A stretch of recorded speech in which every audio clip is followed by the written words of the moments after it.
بسم اللہ الرحمن الرحیم۔ السلام علیکم۔ معراج کی روایات میں یہ بھی ہے کہ حضور صلی اللہ علیہ وسلم حضرت موسیٰ علیہ السلام سے آگے بڑھے تو موسیٰ علیہ السلام رونے لگے۔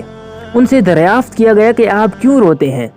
تو انہوں نے کہا کہ میرے بعد ایک غلام یعنی نوعمر شخص کی بعثت ہوئی، اس کی امت کے لوگ جو جنت میں داخل ہوں گے میری امت سے زیادہ ہوں گے۔ حافظ ابن حجر رحمۃ اللہ علیہ فتح الباری میں لکھتے ہیں کہ معاذ اللہ، حضرت موسیٰ علیہ السلام کا یہ رونا اور یہ کہنا کہ ان کی امت کے لوگ میری امت کے بنسبت زیادہ جنت میں داخل ہوں گے، یہ بطور حسد کے نہیں تھا بلکہ بطور افسوس کے تھا، اور افسوس اس بات کا تھا کہ میری امت میں مخالفت اور نافرمانی زیادہ تھی، جس کی وجہ سے ان کی امت کو ثواب کم ہوا، اور اس کی وجہ سے حضرت موسیٰ علیہ السلام کا ثواب بھی کم ہوا، کیونکہ امت جس قدر بھی عمل کرتی ہے اس کا ثواب اس کے نبی کو بھی ملتا تھا، کیونکہ وہ ان کو دلالت علی اور خیر کرنے والا تھا، اور اس سے امت کا ثواب کم نہیں ہوتا تھا۔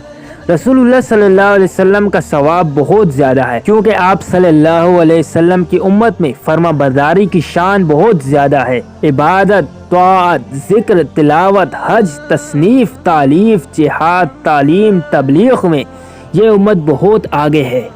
موسیٰ علیہ السلام نے یہ جو فرمایا کہ ایک لڑکا میرے بعد مبعوث ہوا، یہ بطور تنقیص کے نہیں تھا بلکہ اللہ تعالیٰ کی قدرت عظیم اور کرم عظیم ظاہر کرنے کے لیے تھا، یعنی سب نبیوں کے بعد آخر میں آنے والے نبی کو، جس کی عمر دوسرے نبیوں کے مقابلے میں زیادہ نہ تھی، بہت زیادہ برکات اور انعامات سے نوازا گیا۔ حضرت موسیٰ علیہ السلام ہی تو تھے جنہوں نے بار بار توجہ دلائی اور ان کی فکر مندی سے بجائے 50 نمازوں کے 5 نمازیں فرض رہ گئیں۔ انہوں نے تو مزید درخواست پیش کرنے کی کوشش کی اور فرمایا کہ میں نے بنی اسرائیل کو بہت آزمایا ہے، وہ لوگ اس سے کم نمازوں کی بھی پابندی نہیں کر سکے۔ حضور صلی اللہ علیہ وسلم نے فرمایا کہ اے موسیٰ، اب مجھے شرم آتی ہے۔ حضرت موسیٰ علیہ السلام بھلا کیا حسد کرتے اور آپ کی شان میں کیا تنقیص کا خیال کرتے؟ انہوں نے تو محبت اور شفقت کا مظاہرہ فرمایا۔ اگر آپ کو یہ ویڈیو پسند آئی ہے تو آپ اس ویڈیو کو لائک ضرور کریں، اور اگر آپ نے ہمارے چینل کو سبسکرائب نہیں کیا ہو تو یہ جو لال رنگ کا بٹن ہے آپ اس کے اوپر کلک کر کے، اور یہ جو 7 گھنٹی کا بٹن ہے آپ اس سے ضرور دبائیں تاکہ ایسی ہی معلوماتی ویڈیوز آپ تک بآسانی پہنچ سکیں۔